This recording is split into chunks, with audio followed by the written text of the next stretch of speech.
প্রথম দিকে ইসলাম ধর্মের ঘোরতর বিরোধী হযরত ওমর রাদিয়াল্লাহু তাআলা আনহু কিভাবে শেষ পর্যন্ত সর্বশ্রেষ্ঠ খলিফায় পরিণত হলেন, রূপান্তরিত হলেন, সেই বিষয়ে সংক্ষিপ্ত পাঠ করছি। যদি ভালো লাগে তাহলে লাইক, কমেন্ট, শেয়ার করে দেবেন।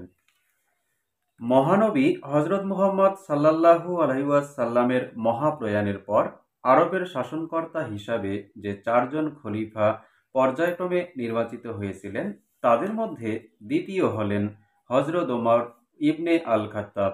তাকে অনেকেই চারজন খলিফার মধ্যে সর্বশ্রেষ্ঠ বলেও বিবেচনা করেন। তাকে শ্রেষ্ঠ খলিফা বিবেচনা করা হয় এই কারণে যে তিনি তার খেলাফতের মাত্র 10 বছর সময়ের মধ্যে রাষ্ট্রের শাসনকার্য পরিচালনায় এমন ন্যায়পরায়ণতা, সত্যাশ্রয়ী বিচক্ষণতা এবং মানবিকতার প্রমাণ রেখেছিলেন, যা অন্য কোনো খলিফা রাখতে পারেননি। প্রথম দিকে হযরত ওমর রাদিয়াল্লাহু তাআলা আনহু ইসলাম ধর্মের ঘোরতর বিরোধী ছিলেন। তিনি একবার মহানবীকে হত্যা করতেও চেয়েছিলেন, কিন্তু পরবর্তীকালে তিনি ইসলাম ধর্ম গ্রহণ করে ইসলামের একনিষ্ঠ সেবকে পরিণত হন এবং মহানবীর ঘনিষ্ঠতম পরামর্শদাতাদের একজন হয়ে ওঠেন।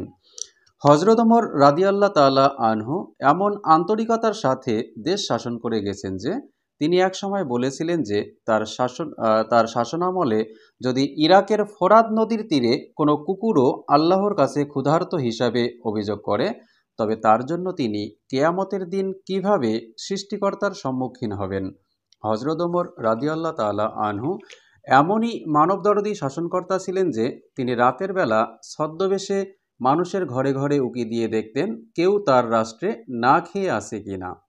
কারো ঘরে রান্না হয়নি, খাওয়া হয় না দেখলে তিনি তৎক্ষণাৎ তার বাড়িতে নিজের আটার বস্তা বহন করে দিয়ে আসতেন। তার মতো ন্যায়পরায়ণ ও মানবদরদী শাসনকর্তা বিশ্ব ইতিহাসে বিরল। হযরত ওমর রাদিয়াল্লাহু তাআলা আনহুর শাসনকালের একটিমাত্র ত্রুটি তার জীবনীকার মরহুম বিচারপতি আব্দুল মওদুদের পুস্তকে পাওয়া যায়। তা হচ্ছে তিনি ইসলামের বীর সেনানী, জনপ্রিয় ব্যক্তিত্ব খালিদ ইবনে ওয়ালিদকে প্রধান সেনাপতির পদ থেকে অপসারিত করেছিলেন। খালিদের জনপ্রিয়তাই তার অপসারণের অন্যতম কারণ ছিল।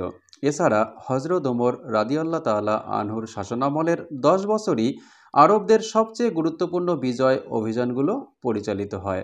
তার খেলাফত গ্রহণের পরই আরব বাহিনী সিরিয়া ও প্যালেস্টাইন আক্রমণ করে।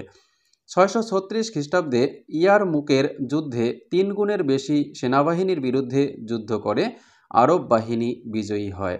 তারই আমলে 641 খ্রিস্টাব্দের মধ্যে সমগ্র ইরাকে আরব কর্তৃত্ব প্রতিষ্ঠিত হয়। তার আমলে মিশর দখল সম্পূর্ণ হয়।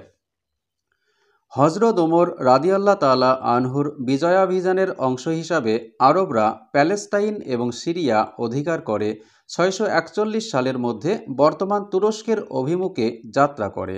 এছাড়া 642 খ্রিস্টাব্দে আরব বাহিনী পারস্যের নেহাবেন্দের যুদ্ধে চূড়ান্তভাবে সাসানীয় সম্রাটের বাহিনীকে পরাজিত করে। হযরত ওমর রাদিয়াল্লাহু তাআলা আনহু তার সেনাবাহিনী দ্বারা বিজিত বিরাট সাম্রাজ্য শাসনের জন্য কতগুলো নীতিমালা প্রণয়ন করেছিলেন। তিনি স্থির করেছিলেন অধিকৃত অঞ্চলে আরবরা হবে সুবিধাভোগী সামরিক শ্রেণী, তারা থাকবেন সেনা শহরগুলোতে এবং স্থানীয়দের চেয়ে আলাদাভাবে। প্রজা সাধারণকে কর দিতে হবে মুসলিম শাসনকর্তাদের ভাণ্ডারে, কাউকে জোর করে ইসলাম ধর্মে ধর্মান্তরিত করা যাবে না। ন্যায় বিচারক এবং একজন কঠোর শাসনকর্তা হিসাবে হযরত ওমর রাদিয়াল্লাহু তাআলা আনহুর নামে বহু কিংবদন্তি প্রচলিত আছে। এর মধ্যে অন্যতম হল মদ্যপানের জন্য নিজ পুত্রকে নির্মমভাবে প্রহার, যে প্রহারে সেই পুত্র মৃত্যুবরণ করেন। হযরত ওমর রাদিয়াল্লাহু তাআলা আনহু 644 খ্রিস্টাব্দে পারস্য থেকে আগত একজন ক্রীতদাসের হাতে মর্মান্তিকভাবে 58 বছর বয়সে মদিনায় নিহত হন।